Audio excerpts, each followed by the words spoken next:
12 ربیع الاول کا دن آ جاتا ہے، بیچ میں بہت سارے حالات آ جاتے ہیں۔ پیارے آقا صلی اللہ علیہ وسلم اپنے حضرت عائشہ صدیقہ رضی اللہ تعالی عنہا کے حجرے مبارک میں تشریف فرما ہیں اور بخار کی وجہ سے پریشان ہیں۔ حضرت فاطمہ رضی اللہ تعالی عنہا کپڑے کو بھگو کر کے ماتھے پر رکھ رہی تھی تاکہ بخار کی شدت کم ہو، اور اسی موقع پر حضرت جبرائیل علیہ السلام دروازے پر آ جاتے ہیں اور دروازہ کھٹکھٹاتے ہیں۔ حضرت فاطمہ رضی اللہ تعالی عنہا پریشان تھی اس لیے کہ ابا بیمار ہیں، 11 دن سے پیارے آقا صلی اللہ علیہ وسلم کے سر میں درد ہے اور بخار ہے، اترنے کا نام نہیں لے رہا ہے، اور دن بدن طبیعت بگڑتی جا رہی ہے۔ تو ایک باپ کی طبیعت کو دیکھ کر کے بیٹی کے دل میں کیا گزرتی ہے وہ بیٹی سمجھتی ہے، وہ بیٹے نہیں سمجھ سکتے، بیٹی سمجھتی ہے حقیقت میں باپ کے درد کو۔ بہن فاطمہ رضی اللہ تعالی عنہ کہتی ہے من دق الباب، غصے سے کہ کس نے دروازے کو کھٹکھٹایا، پتہ نہیں ہے کہ میرے آقا صلی اللہ علیہ وسلم بخار کی شدت میں پریشان ہیں۔ حضرت جناب نبی کریم صلی اللہ علیہ وسلم نے ارشاد فرمایا کہ بیٹی اسے برا بھلا مت کہو، وہ ہے جو کبھی کسی کے پاس گیا ہے تو آج تک اجازت نہیں لیا، وہ آپ کے ابا کے شان ہے کہ انہوں نے اجازت مانگی ہے کہ میں اندر آ سکتا ہوں، یعنی وہ حضرت اسرائیل ہیں جو پیارے آقا صلی اللہ علیہ وسلم کو لینے کے لیے آئے ہیں۔ آتے ہیں اور آتے ہی کہتے ہیں السلام علیکم یا رسول اللہ۔ پھر حضرت اسرائیل علیہ السلام کہتے ہیں کہ اللہ کے نبی آج تک میں نے کسی کو سلام نہیں کیا، یہ آپ کا اعجاز ہے کہ اجازت بھی لے کر کے آیا اور سلام بھی کیا، یہ آپ کے لیے خاص ہے، آج تک نہ کسی کے لیے میں نے اجازت لی ہے نہ کسی کو سلام کیا ہے۔ اور پھر کہتے ہیں کہ پیارے آقا میں آپ کو لینے کے لیے آیا ہوں، اور اللہ رب العزت نے فرمایا ہے کہ اگر آنا چاہے تو لے کر کے آ جانا اور اگر نہیں آنا چاہے تو چھوڑ کر کے چلے آنا۔ یہ بھی نبی علیہ کریم صلی اللہ علیہ وسلم کے اعجاز ہے۔ اللہ کے نبی علیہ السلام کبھی بھی اللہ کے حکم کی خلاف ورزی نہیں کیے ہیں اور ان کی اجازت کے بغیر کوئی کام نہیں کیے ہیں، ان کے منشا کے مطابق کوئی کام نہیں کیے ہیں۔ اللہ کے نبی علیہ السلام حضرت جبرائیل علیہ السلام کی طرف دیکھتے ہیں، حضرت جبرائیل علیہ السلام ارشاد فرماتے ہیں کہ پیارے آقا اللہ رب العزت آپ سے ملاقات کا شوق رکھتے ہیں، آپ سے ملاقات کرنا چاہتے ہیں۔ تو اس وقت پیارے آقا صلی اللہ علیہ وسلم نے یہ نہیں فرمایا کہ چلو مجھے لے کر کے چلو، میں جانے کے لیے تیار ہوں، بلکہ یہ کہتے ہیں حضرت جبرائیل علیہ السلام سے کہ اے جبرائیل اٹھئے اور اور اللہ کے پاس جائیے اور ان سے جا کر کے عرض کیجئے، اور ان سے پیارے آقا صلی اللہ علیہ وسلم فرماتے ہیں حضرت جبرائیل علیہ السلام سے جا کر کے اللہ سے پوچھ کر کے آئیے کہ اللہ رب العزت میرے جانے کے بعد، اس دنیا سے رخصت ہونے کے بعد میرے امت کے ساتھ کیا کریں، میرے امت کے حالات کیا ہوں گے۔ اللہ رب العزت نے فرمایا کہ جاؤ میرے محبوب سے کہہ دینا کہ آپ کے آنے کے بعد آپ کی امت کو اللہ رب العزت تنہا نہیں چھوڑیں گے۔ یہ نبی کی اجازت لینے پر اللہ رب العزت فرماتے ہیں کہ آپ کی امت کو اللہ رب العزت اکیلا نہیں چھوڑیں گے۔ جب دنیا سے رخصت ہو رہے تھے اس وقت اللہ کے نبی علیہ السلام کو ہماری فکر ہو رہی تھی، آج نبی کریم صلی اللہ علیہ وسلم کے لیے ہم کیا کر رہے ہیں؟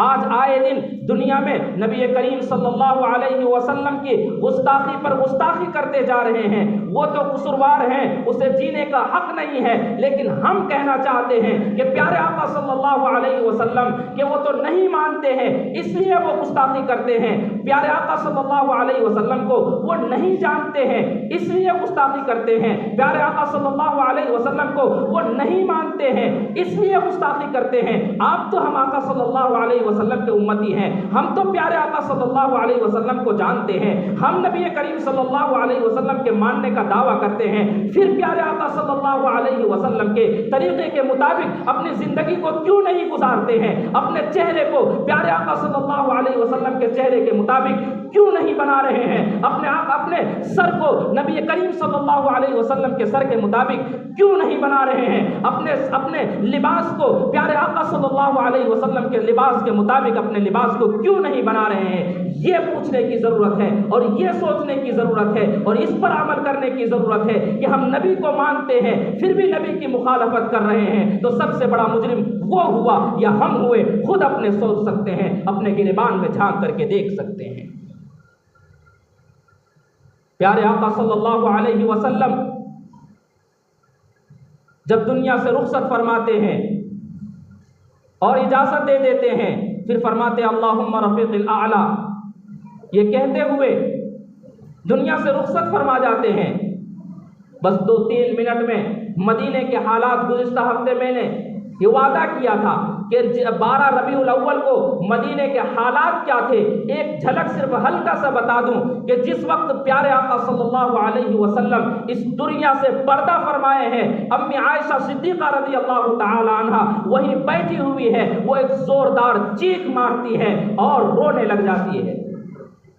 12 تاریخ کو یہ ہو رہا ہے جس دن ہم ڈی جے اور ڈھول لے کر کے سڑکوں میں نکلتے ہیں نعرے بازی کرتے ہوئے۔ بہن فاطمہ رضی اللہ تعالی عنہ رونے لگتی ہے اور اللہ کے نبی علیہ الصلوۃ والسلام کے جانے کے بعد 6 مہینے تک زندہ رہی، لیکن کبھی بھی حضرت فاطمہ رضی اللہ تعالی عنہ کو کسی نے ہنستے ہوئے نہیں دیکھا۔ صرف یہ پوچھتی جاتی تھی کہ کون سے ہاتھ تھے وہ تمہارے جس سے میرے ابا کو تم نے مٹی دی ہے اور میرے آقا صلی اللہ علیہ وسلم کو دفن کیا، وہ کون سا جگر تھا تمہارے پاس، وہ ذرا بتاؤ تو صحیح۔ حضرت عمر فاروق رضی اللہ تعالی عنہ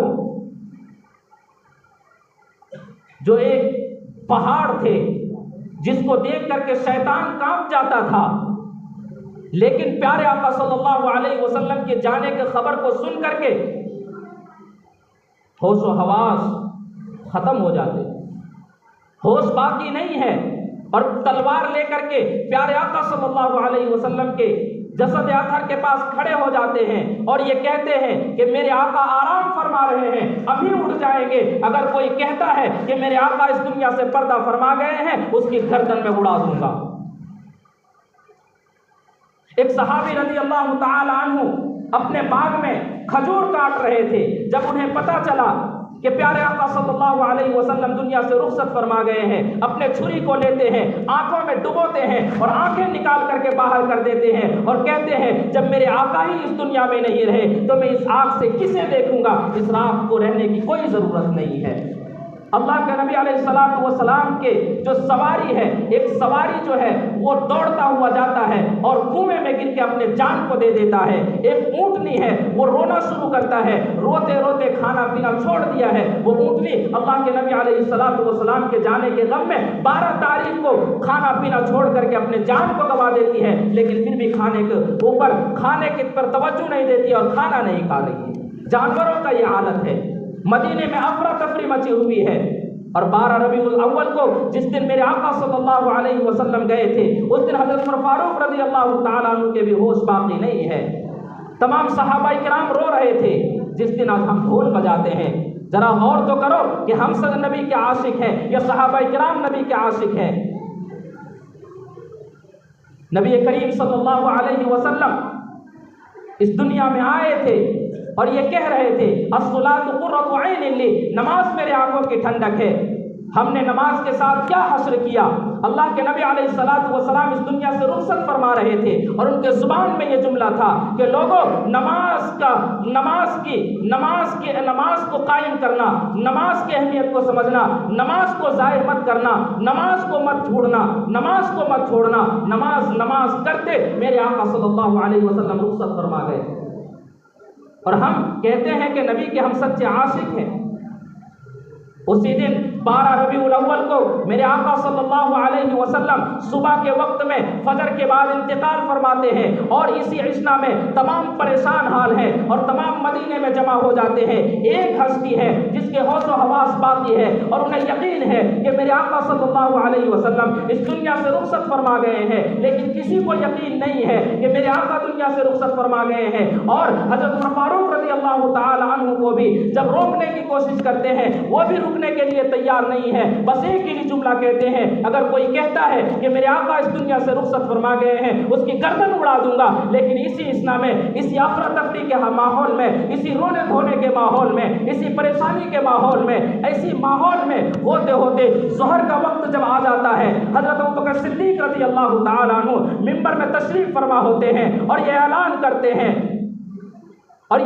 کرتے ہیں کہ بتاؤ کہ تم کس کی عبادت کرتے تھے؟ اور پیارے آقا صلی اللہ علیہ وسلم جب نماز پڑھاتے تھے تو کس کی عبادت کی دعوت کرتے تھے؟ یا تم اللہ کے نبی علیہ الصلوۃ والسلام کو سجدہ کرتے تھے یا اللہ کو سجدہ کرتے تھے؟ تمام صحابہ کرام نے فرمایا کہ ہم اللہ کو سجدہ کیا کرتے تھے۔ تو اللہ اس وقت حضرت ابوبکر صدیق رضی اللہ تعالیٰ عنہ نے ارشاد فرمایا کہ پیارے آقا صلی اللہ علیہ وسلم ایک اللہ کے بندے تھے، وہ دنیا سے رخصت فرما گئے ہیں، اور جس کی ہم عبادت کرتے تھے وہ اللہ رب العزت ہمیشہ سے زندہ ہے اور ہمیشہ رہنے والے ہیں۔ ذرا یہ تو بتاؤ کہ میرے آقا صلی اللہ علیہ وسلم کے جانے کے بعد کیا اس دین کا حشر، اس دین کو تم چھوڑ کر کے چلے جاؤ گے؟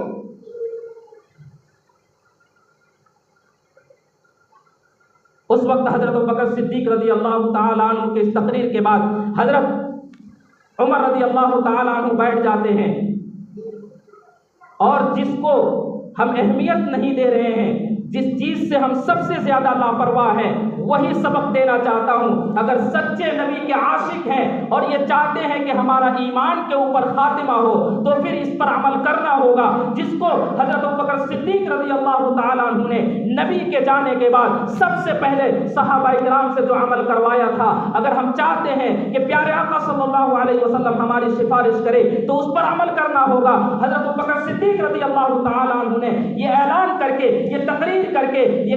کرنے کے بعد پھر دیکھتے ہیں کہ ظہر کا وقت شروع ہو رہا ہے،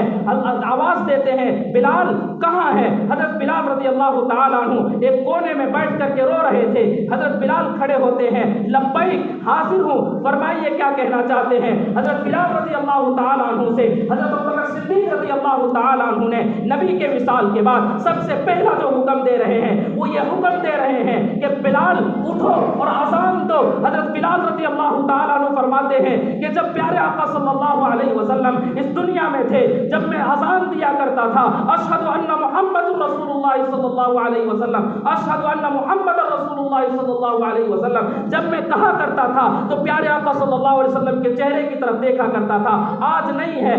میرے اندر سکت نہیں ہے، ہمت نہیں ہے کہ میں اذان دے دوں۔ اس وقت حضرت ابوبکر صدیق رضی اللہ تعالیٰ عنہ نے ایک ہی جملہ ارشاد فرمایا تھا کہ بلال کھڑے ہو جاؤ اور آزان دو۔ اگر آج تم نے آزان نہیں دی اور ابوبکر نے نماز نہیں پڑھائی، یہ پیارے آقا صلی اللہ علیہ وسلم قیامت کے دن ہماری سفارش نہیں فرمائیں گے۔ ذرا سوچو تو صحیح کہ پیارے آقا صلی اللہ علیہ وسلم کا پہلا جملہ اور پہلا حکم حضرت ابوبکر صدیق رضی اللہ تعالیٰ عنہ کہہ رہے ہیں کہ اگر جس دن پیارے آقا صلی اللہ علیہ وسلم کا روزہ اطہر جو ہے ابھی باقی ہے، ابھی دنیا میں ہے، خالی پردہ فرما گئے ہیں، حضرت ابوبکر صدیق رضی اللہ تعالیٰ عنہ نے فرمایا کہ بلال اگر آج تم نے آزان نہیں دی اور ابوبکر نے نماز نہیں پڑھائی، پیارے آقا صلی اللہ علیہ وسلم ہماری سفارش نہیں کریں گے۔ ذرا بتاؤ تو صحیح کہ ہم نمازوں کو چھوڑ کر کے کیا ہم کامیاب ہو جائیں گے؟